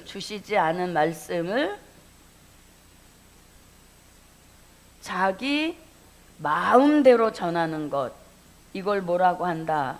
쑥물이라고 하는 것이죠. 여호와가 주시지 않은 말씀을 자기 마음대로 전하는 것을 쑥물이라고 하는 겁니다. 자, 그러면 예레미야 선지자는 왜 또 쑥물이라는 말을 하게 됐냐 이것이죠. 우리가 아까 여기 읽어보니까 예루살렘 사람들아 너희는 저 선지자들이 하는 말을 듣지 마라 그랬죠. 그러면 선지자들이 하는 말을 듣지 말라 한 그 선지자는 왕궁의 선지자들을 가리키는 겁니다. 그래서 이 시대에도 언제나 보면 창세기로부터 계시록에 이르기까지 보면 하나님의 뜻을 이루기 위하여 하나님이 세우신 사람이 있다면 그거를 제어하고 방해하는 악역들이 꼭 출발했죠. 그래서 어느 시대건 악역들은 나왔다는 얘기예요. 그래서 우리 시대에도 뭐가 되면 안 된다고? 악역을 맡아서는 안 된다는 거죠. 자, 그러면 이제 여호와가 주시지 않은 말씀을 자기 마음대로 전했다. 누가? 왕궁에 있는 선지자들이 그렇게 했다는 얘기인 것이죠. 자, 그럼 이건 무슨 말씀인가 하면 예레미야 선지자가 1장에서 이제 여호와의 말씀이 예레미야 선지자의 입에 임하게 되는 겁니다. 그러면서 하나님이 하나의 환상을 보여주셨는데 그게 뭐냐면 살구꽃 나무 있죠. 살구꽃이 피었는데 그 장면을 보여주신과 아울러서 끓는 가마가 북에서 남쪽으로 기울어지는 걸 보았죠. 그래서 그건 뭘 가리키냐면 북방의 세력이 내려온다는 것이죠. 쳐들어 내려오는데 그 내려오는 시기가 살구꽃 피는 것처럼 금방 임할 것이다. 그러니 너희는 빨리 생수의 근원이 되시는 여호와께로 돌아오라. 이게 참 선지자 예레미야의 외침이었습니다. 그런데 전쟁이 일어난다는 그 사실이 사람들이 듣기에는 불편했다는 얘기인 것이죠. 그때 마침 왕궁에 있는 선지자들은 뭐라고? 아니다, 전쟁은 일어나지 않는다, 평화롭다, 평안하다, 이렇게 말하면서 뭐라고? 이 예레미야 참 선지자, 정말 하나님이 주시는 말씀을 그대로 외친 예레미야를 시위대 왕궁 뜰에다가 가두어 버린 이런 역사가 있었다는 것이죠. 그래서 그거를 추억하면서 예레미야 선지자가 왕궁에 있는 선지자들의 말을 듣지 말아라 하고 외친 역사인 것입니다. 그러나 실질적으로 어떤 상황이 벌어집니까? 참 선지자 예레미야 말대로 바벨론이 쳐들어 내려와서 이 유다에 있는 사람, 똑똑한 사람은 다 포로로 잡아 데려간 이러한 역사가 실질적으로 일어났다는 얘기인 것이죠. 자, 그런데 보십시오. 자, 아모스 시대에도 참 선지자와 아마샤가 악역을 맡았고, 이 시대 예레미야 시대 때도 마찬가지인 겁니다. 참 선지자는 예레미야 한 사람이었죠. 그리고 왕궁의 선지자들은 수백 명이었습니다. 그런데 하나님도 이 참 선지자 예레미야도 숫자에 연연해하지 않았다는 것이죠. 오히려 비진리는 다수 속에 심기가 더 편리한 거예요. 그래서 다수를 기뻐하지 아니하시고 혼자였지만 진리를 외치는 예레미야 선지자의 손을 들어주셔서 진짜 바벨론이 쳐들어 내려오고 굴비 엮듯이 모든 사람들이 다 엮어서 바벨론 포로로 잡혀가는데 그 중에 한 포로가 다니엘이란 얘기인 것이죠. 자, 그래서 그때의 시절의 얘기를 말씀하는 거죠. 그래서 우리 시대에 다시 쑥물, 물이 쓰게 되는 것이 다시 재등장이 되는 것은 이 시대에 누구도 나올 것이고 참 선지자 같은 예레미야가 나와서 하나님이 주신 말씀대로 가감없이 외치는 이러한 종도 나오지만 또 여호와가 주시지 않은 말씀을 자기 마음대로 비진리로 외치는 쑥물을 전하는 거짓 선지자도 나온다는 것이죠. 그래서 이 시대에 우리가 조심할 것은 바로 쑥물 그리고 떨어진 별을 주의해야 된다는 얘기인 것입니다. 자, 그런데 이 떨어진 별의 특징이 있습니다. 그게 뭐냐면 자, 8장 10절에 한번 다시 읽어볼게요. 셋째 천사가 나팔을 부니 횃불같이 타는 큰 별이 하늘에서 떨어져 강들의 3분의 1과 여러 물샘에 떨어지니. 네. 아멘. 자, 떨어진 별이 조그만 별은 안 떨어진다는 거죠. 뭐라고? 횃불같이, 예, 횃불같이 탄다라고 하는 거예요. 불이 확 나, 아주 빛이 많다는 얘기인 것이죠. 횃불같이 타는 큰 별이 떨어진다는 것이죠. 그래서 그러니까 사단도 되게 이게 빠릅니다, 계산이. 왜냐하면 큰 별이면 그를 따르는 지지자들도 많다는 얘기인 것이죠. 그래서 작은 별 하나 떨어뜨리는 것보다는 큰 별 하나 떨어뜨려서 그 별을 쫓아 나오는 모든 자도 함께 쑥물을 먹게 하려는 것이 사단의 의도란 얘기인 것이죠. 그래서 여기서 횃불같이 타는 큰 별이라고 하는 것은 인지도가 아주 높다는 얘기인 것이죠. 아무개 목사님 하면 너나 없이 다 알만한 그런 인지도가 높은 그런 목사님, 또 한때는 정말 뭐 아주 큰 역사를 이루었던 그런 유명 인사, 이런 거를 의미하는 것입니다. 그래서 우리는 무슨 별을 잘 봐야 돼요? 큰 별을 잘 봐야 되죠. 그래서 작은 별은 떨어져 봤자 혼자 떨어지는 것이고 이 큰 별을 집중 공격한다는 얘기인 것이죠. 그래서 큰 별을 따라오는 많은 무리들도 큰 별이 떨어져서 쑥물을 내고 그러니까 자연적 그 물을 먹고 뭔데 죽게 되더라 이렇게 말하죠. 그래서 강과 물샘에 떨어진 별은 뭘 내서 쑥물을 내서 많은 사람을 죽게 한다는 거죠. 여기서 죽는다는 것은 영적 감각, 영적 기능이 마비되고 영적 감각 기능이 완전히 이제는 아무것도 느끼지 못하는 그런 상태를 뜻하는 것입니다. 그래서 우리 시대에 큰 별들의 행적을 잘 주의 깊게 볼 필요가 있다는 얘기인 것입니다.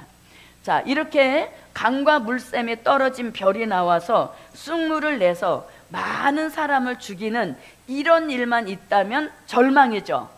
그런데 한편에서는 또 누가 나오니까? 붙들린 별이 나오지 않습니까? 붙들린 별이 나와서, 자 보세요. 이제 붙들린 별이 나와서 쑥물이니까 몰래서 생수를 내죠. 생수를 흘러내서 쑥물에 중독된 사람을 해독시킬 수 있는 이런 역사가 붙들린 별에 의한 생수의 은혜란 얘기인 것이죠. 그래서 쑥물에 중독됐다 하더라도 계속 뭘 받아들이면, 네, 생수를 계속 받아들이면 이 쑥물이 빠져나가겠죠. 그래서 요거 설명하실 때 뭐라고 하시냐면, 보세요. 어떤 어항이나 뭐 이런 잉크, 자, 이렇게 이제 물이 오염이 됐습니다. 어항에 물이 오염이 됐어요. 그런데 이거를 한쪽에서 빼내면서 생수를 붓는 이런 방법도 있고, 또 하나는 이걸 통째로 완전히 확 부셔버린 다음에 새 통을 만들어서 여기다 계속 생수를 넣게 하는 것, 어떤 방법이 더 시간 절약이 되고 더 확실하냐 이거죠. 그래서 혹시라도 이 시대에 쑥물을 먹어서 자기 영혼이 어떤 이런 것들의 피해를 받은 그런 경험이 있다면 자기한테 있는 것을 미련두지 말고 확 쏟아버리라는 얘기인 것이죠. 왜 제가 여기다가 이걸 이렇게 큰 말로 하냐면, 지방에 세미나를 갔는데 뭐 어디서 왔어 이렇게 얘기를 해주더라고요. 근데 그분을 보니까 어떻게 공부를 하냐면은 자기가 이제 옛날에 공부한 그 노트가 있지 않습니까? 메모한 거. 근데 그거를 기초로 놓고 그 다음에 이제 우리가 하는 거를 거기다 쓰는 거예요. 그렇게 되니까 이거는 짬뽕이 되는 거죠. 그래서 이것도 저것도가 아니가 된다는 얘기죠. 그래서 조금 시간이 지난 다음에 제가 이제 차 한잔 하면서 이제 얘기를 해드렸어요. 그래서 이제 이런 원리를 얘기를 해드렸는데 그 미련을 못 버리더라고요. 예. 그래서 이게 한번 중독이 되면 거기서 딱 이거를 벗어서 생수로 채우는 이 역사가 굉장히 중요한 겁니다.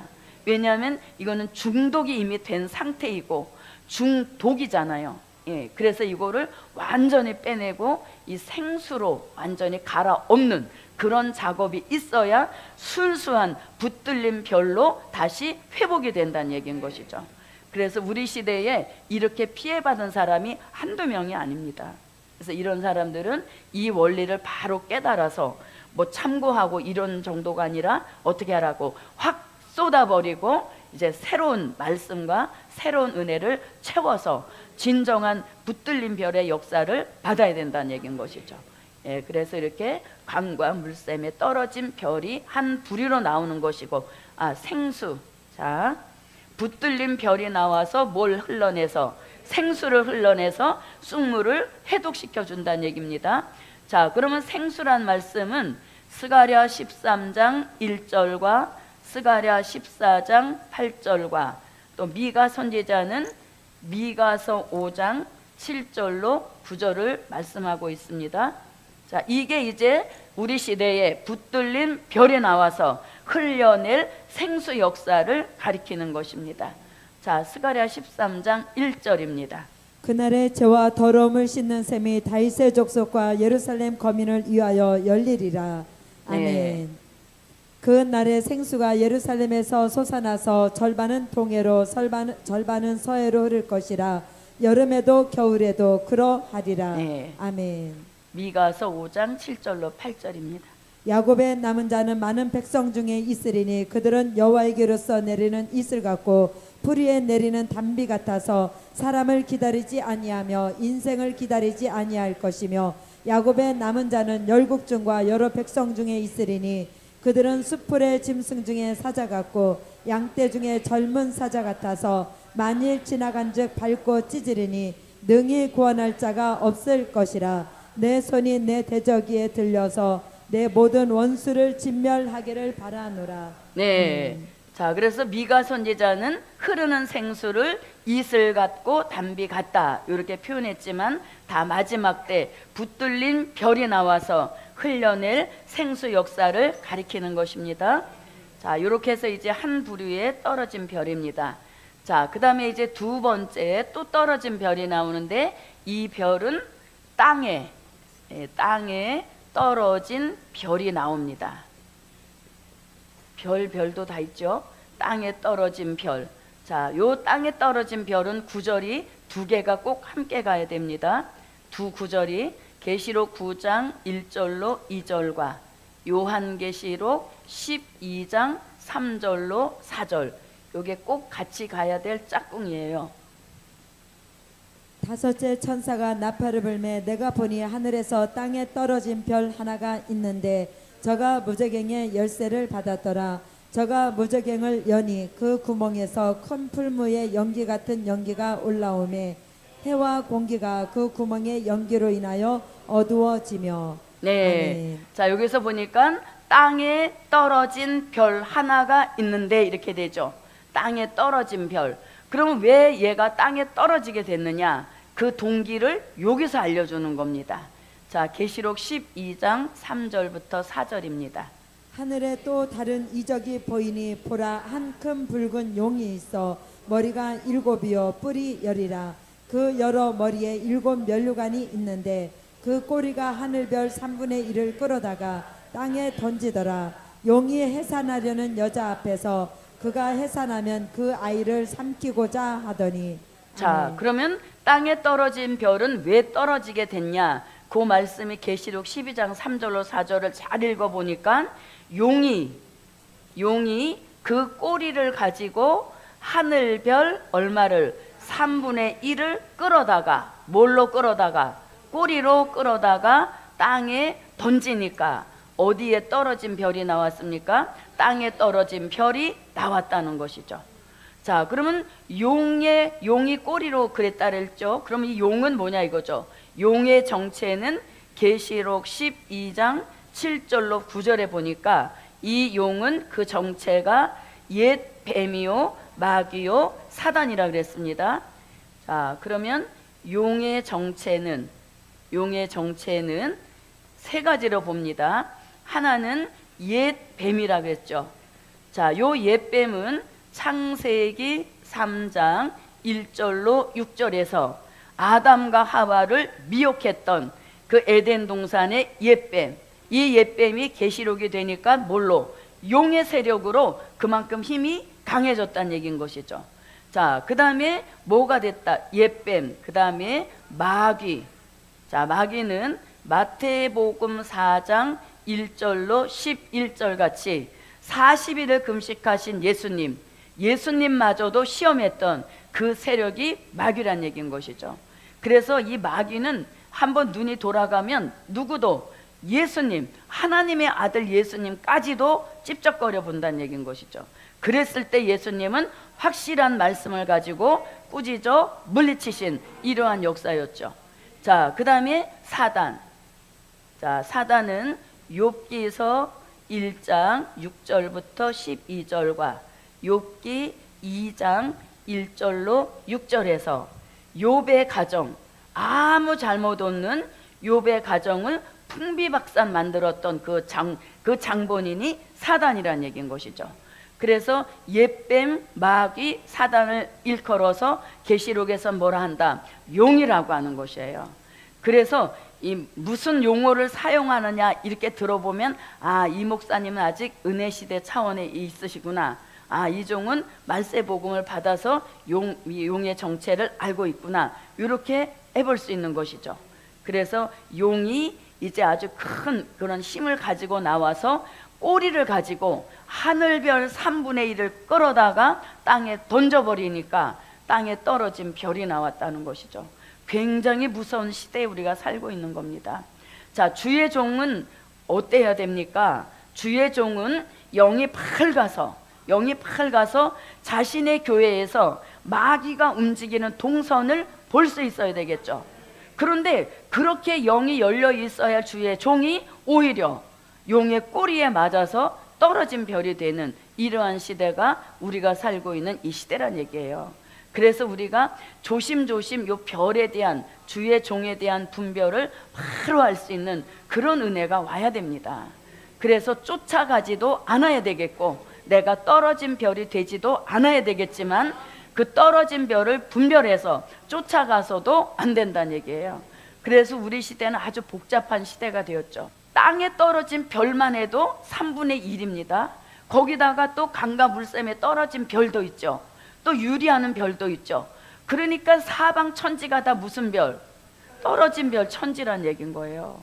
그래도 여전히 교회는 맞고 있고, 그래도 여전히 큰 별로 행세는 하죠. 하나님과의 영적 교통 교제는 없어졌지만 그동안 목회를 해온 노하우가 있는 거죠. 어떻든 간에 우리 시대는 떨어진 별이 너무 많은 시대에 살고 있다는, 이것이 어떻게 보면 영적으로 굉장히 혼잡하고 험난한 그런 시대에 우리가 살고 있다는 얘기인 것이죠. 그래서 용의 꼬리에 3분의 1이 마저 떨어진, 그런 땅에 떨어진 별이 나왔다는 것입니다. 자, 그러면 계시록 9장 1절로 2절을 다시 가보겠습니다. 다섯째 천사가 나팔을 불매 내가 보니 하늘에서 땅에 떨어진 별 하나가 있는데 저가 무저갱의 열쇠를 받았더라. 저가 무저갱을 여니 그 구멍에서 큰 풀무의 연기 같은 연기가 올라오매 해와 공기가 그 구멍의 연기로 인하여 어두워지며. 네, 자, 땅에 떨어진 별이 무저갱의 열쇠를 가지고 온 겁니다. 그 무저갱의 열쇠로 무저갱을 여니까 그 무저갱으로부터 큰 풀무의 연기 같은 연기가 올라왔다래죠. 어디로부터? 무저갱으로부터. 그런데 이 연기로 인하여서 해와 그 다음에 공기가 다 뭐해졌다? 어두워지더라 이랬죠. 어두워지더라. 그럼 이 어두워졌다는 게 결국은 흑암을 뜻하는 것입니다. 그래서 우리 시대에는 이 땅에 떨어진 별로 인하여서 무저갱이 열리고 그 무저갱으로부터 연기가 올라와서 해와 공기가 다 어두워지는 흑암 시대에 우리가 살고 있다는 얘기인 것이죠. 흑암이 세계를 다 덮어버렸다는 겁니다. 자, 그럼 이 흑암으로 인하여서 어떤 역사가 있는가 하면, 자, 이사야 60장 2절에 보면 보라, 어두움이 땅을 덮을 것이며 캄캄함이 만민을 가리운다. 이런 시대가 올 것을 이사야가 예언했죠. 그랬더니 그 예언이 계시록 9장에 가서 성취되면서 땅에 떨어진 별이 무저갱의 열쇠로 무저갱을 여니까 그 구멍으로부터 연기가 올라왔단 말입니다. 그걸로 인하여서 마태복음 25장 1절로 13절, 그 중에서 5절로 6절에 보니까 주의 재림이 임박해서 주의 재림이 있음을 막 외쳐도 밤중을 만났다는 겁니다. 밤중을 만났다 할 때 이 밤이 결국은 계시록 9장 1절로 2절에서 말씀하시는 무저갱으로부터 올라온 연기, 흑암으로 인한 영적 밤을 만들어버렸다는 거죠. 영적인 밤이 되니까 다 뭐한다? 졸며 잘세 이렇게 되죠. 뭐에는 관심도 없이, 주의 재림에는 관심도 없습니다. 아유, 예수 믿으면 됐지, 뭐 예수 믿고 교회 잘 다니면 됐지, 이걸로 만족한다는 거죠. 그래서 졸며 잔다는 것은 안일의 잠, 태만의 잠, 게으름의 잠을 가리키는 겁니다. 자, 흑암이 올라와서 졸며 자는 이런 일도 있지만 또 한편에서는 이사야 29장 9절로 12절 같이 깊이 잠들게 하는 신을 부어주니까 졸며 잘 수밖에 없는 시대가 되었다는 얘기인 것이죠. 자, 이래서 이렇게 졸며 자는 시대가 오는 것을 말씀하고 있는 것입니다. 자, 그럼 보십시오. 이렇게 어두워져서 흑암이 나오는 이런 역사로 인하여서 모든 종교 교회가 다 졸며 자고 있다는 것이죠. 그렇다 할지라도 또 누가 나와서, 붙들린 별이 나와서, 자, 붙들린 별이 나와서 흑암 덮인 시대에 뭘 외친다? 영광의 빛의 역사가 영광의 빛에 있어야 되겠죠. 자, 여기가 흑암이니까 뭘로 대응을 해야 돼요? 네, 여기가 흑암이니까 붙들린 별이 나와서 영광의 빛을 비추어 주니까 흑암의 역사가 물러가게 하시고 밝아지는 역사를 받게 된다는 것이죠. 그래서 요 영광의 빛이 필요한 시대인 것입니다. 자, 영광의 빛은 이사야 2장 5절과 이사야 60장 1절로 3절과 미가서 7장 7절로 8절, 그리고 빛을 받아서 밝아진 그 사람을 일컬어서 데살로니가 전서 5장 1절로 6절에서는 빛의 아들, 낮의 아들이라고 합니다. 그래서 우리 시대에는 흑암 덮인 시대이기 때문에 그 흑암에 피해받지 않도록 영광의 빛을 비추어 주시는 이런 시대에 우리가 살고 있는 것입니다. 자, 이사야 60장 1절로 3절을 보겠습니다. 일어나라, 빛을 발하라. 이는 내 빛이 이르렀고 여호와의 영광이 내 위에 임하였음이니라. 보라, 어둠이 땅을 덮을 것이며 캄캄함이 만민을 가려리니와 오직 여호와께서 내 위에 임하실 것이며 그 영광이 내 위에 나타나리니 열방은 내 빛으로 열왕은 비치는 내 광명으로 나아오리라. 네. 자, 이렇게 빛을 받아서 완전히 밝아진 그런 사람을 일컬어서 빛의 아들, 낮의 아들이라고 합니다. 자, 데살로니가 전서 5장 1절부터 6절입니다. 형제들아, 때와 시기에 관하여는 너희에게 쓸 것이 없음은 주의 날이 밤에 도적같이 이를 줄을 너희 자신이 자세히 알미라. 저희가 평안하다 안전하다 할 그때에 잉태된 여자에게 해산 고통이 이름과 같이 멸망이 호련히 저희에게 이르리니 결단코 피하지 못하리라. 형제들아, 너희는 어둠에 있지 아니하매 그날이 도적같이 너희에게 임하지 못하리니 너희는 다 빛의 아들이요 낮의 아들이라. 우리가 밤이나 어두움에 속하지 아니하나니 그러므로 우리는 다른 이들과 같이 자지 말고 오직 깨어 근신할지라.